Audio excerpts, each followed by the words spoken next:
kamari mah wengi kamari mah bibik ngaos henteu? Hah? Paslun ari eta hiji pasal wa alaika sareng mistika anjeun bil adli kalawan adil fi ra'yatika dina ngurus anjeun al khossati nu tangtos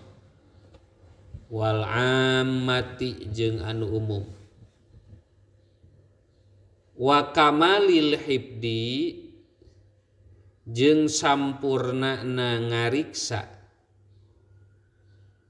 wa tafaqudi jeung neangan anu leungit laha pikeun ra'yah. Fa inna Allah ta'ala mangka sayatosna Allah ta'ala sail eta anu ngariksa ka anjeun anha tina jawarih nyieun we anha tina jawarih anggota badan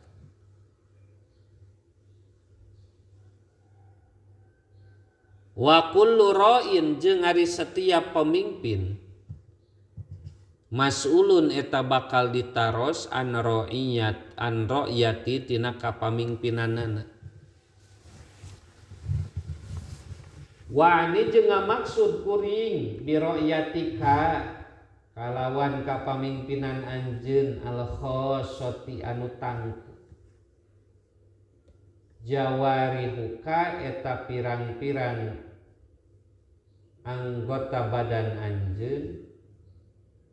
as-sab'u anu 7 wayari jawari alisanu eta lisan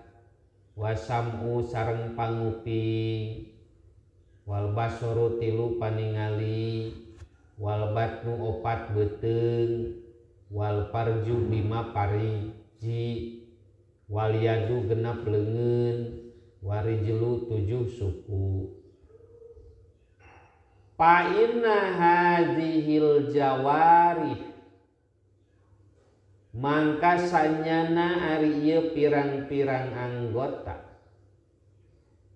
ra'yatun eta teh pamimpin istar'a anu marentah mimpin ka anjeun saha Allahu Gusti Allah iyaha kana eta jawari wa amanatun iyaha kana eta jawari wa amanatun jeung eta teh jadi amanat istamana anu tos nitipkeun Allah ka anjeun alaiha kana eta amanah atuh palaika mangka misti ka anjeun bikafiha kalawan nyegahna ieu jawari an maksiatihi tina maksiat ka Allah wasti'maliha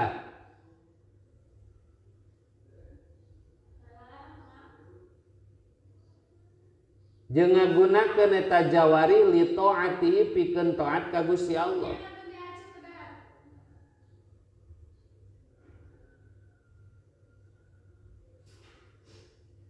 Fa inna Allah ta'ala mangka sayatosna Allah ta'ala innama khalaqa pastina nyiptakeun Allah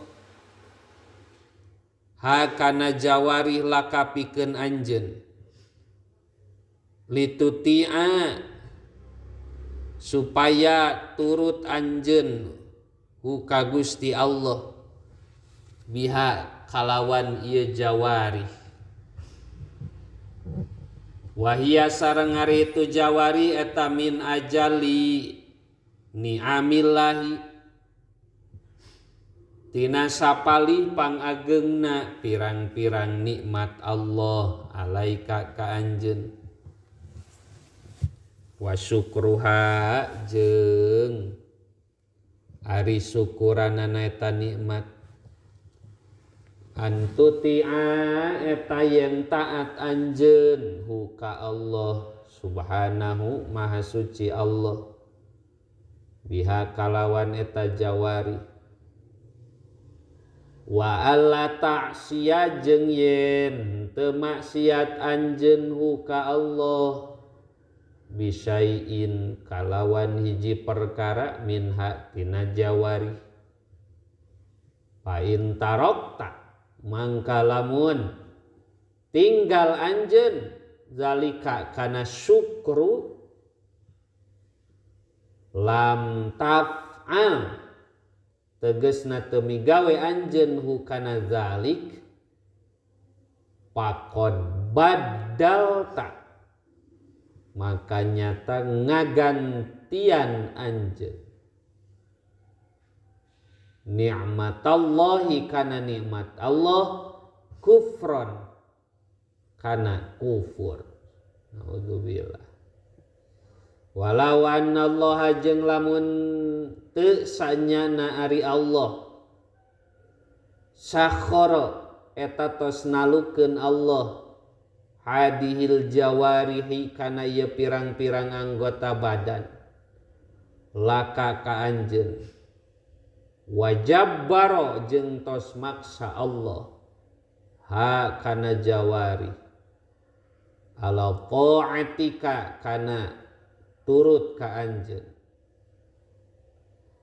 lakunta yakin bukti anjeun latas tati'u eta moal kaduga anjeun anta'siya kana yen maksiat anjeun Allah ka Gusti Allah bisain kana hiji perkara min hatina jawari urang teh boga anggota badan 7 kurang leuwih eta teh mangrupa amanah ti Allah 7 anggota badan eta teh bahkan diasupkeun de ajalin ni'amillah 7 anggota badan termasuk nikmat Allah nu pangagungna nu dibikeun ka urang urang migawe salat jadi syukuran ku salatna kana anggota badan nu aya urang ku ibadah urang ibadah ku ibadahna jadi lawang syukuran keur anggota nu geus dibikeun ku Allah ka urang urang kaditu kadieu indit kana pangajian indit kana kahadean ku inditna jadi nyukuran kana anggota badan nu dipasihkeun ku Gusti Allah gitu. Bentuk syukur itu. Ulah dijadikeun amanah jadi ladang pangundang kufur tegesna urang dibere anggota badan tapi kalah jadi kufur urangna jauh tina damel syukuran ka Gusti Allah naudzubillah wa kullu jarihatin jeung ari saban-saban anggahota minha tina ieu jawari takulu eta ngucap ieu jarihah tuh ngobrol anggota badan teh laka ka anjeun bilisani haliha kalawan lisan tingkahna ieu jarihah idza aradta di mana ngamaksud anjeun anta malakana yen migawe anjeun biha kana ieu jarihah al maksiata kana maksiat tuh urang rek migawe maksiat ceuk anggota badan urang ye ngan urangna teu apal ya abadallah wahai hamba Allah ceuk anggota badan urang ittaqillah kudu sieun anjeun Allah ka Gusti Allah wala tukrih ulah maksa anjeun ni kakuring ala fi'lima kana migawe perkara harrama nu tos ngaharamkeun saha Allahu Gusti Allah alaya kakuring ada ieu kuring dibawa ka mana da Allah manteu miwarang kitu ceuk anggota badan urang eta di mana urang rek migawe maksiat fa idza asaita mangka di mana maksiat anjeun Allah ka Allah biha kalawan eta jarihah tarji'u mangka balik ieu jarihah ilallahi ka Allah wa taqulu jeung ngucap ieu jarihah qad nahaituhu ya rabbi tadi teh geus nyarem geus ngingetan anggota badan urang teh ari urangna maksa kalah migawe maksiat pundung ta anggota badan balik ka Allah laporan kumaha laporanana qad nahaitu nah geus nyata geus nyegah abdi ka jalma ceuk anggota badan urang ya rabbi du pangeran abdi palam yasma mangka teu ngadenge itu si jalma teh geus ayeuna mah ceuk anggota badan urang wa ana jeung ari kuring bari atun eta nu lulubaran mimma tina perkara sonaan nu migawe ieu jalma wasaupa kipu jeung bakal nangtung anjeun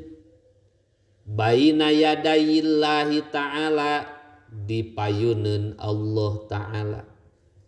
fatang tiku mangka bakal ngaromong nyaon jawarihuka subhanallah anggota badan anjeun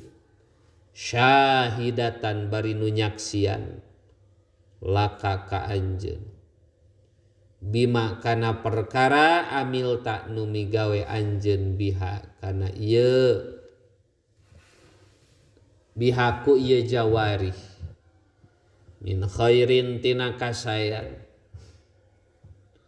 wa alaika jeung madarat ka anjeun bima ku sabab perkara amil ta nu migawe anjeun min syarrin nyatana tina kagorengan yaumin dina hiji poe la marodda nu teu aya tempat nolak la marodda nu teu aya tempat nolak lahu pikeun ieu man minallahi ti Gusti Allah malakum teu aya pikeun aranjeun kabeh min maljain tina tempat panyalindungan yaumaidin dina eta poe wa ma jeung teu aya lakum pikeun aranjeun kabeh min nakirin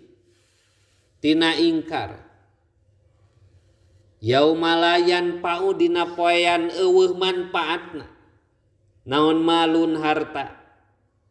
wala jeung eueuh manfaatna sabanuna pirang-pirang anak ilaman kecuali jalma ata nu ngadatangkeun ieu man Allah ka Gusti Allah biqalbin salimin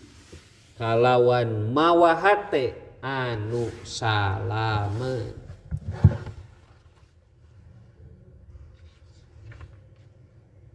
sing inget we di mana rek menggawe dorakat teh anggota badan teh bakal ngobrol sorangan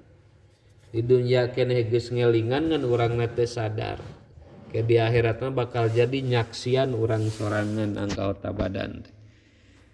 anu biasa bisa ngobrol di dunia di akhirat teu bisa ngobrol letah teh nu tadina teu bisa ngobrol biqudratillah jadi dibisakeun ngobrol ku Allah bakal nyaksian ka diri urang sorangan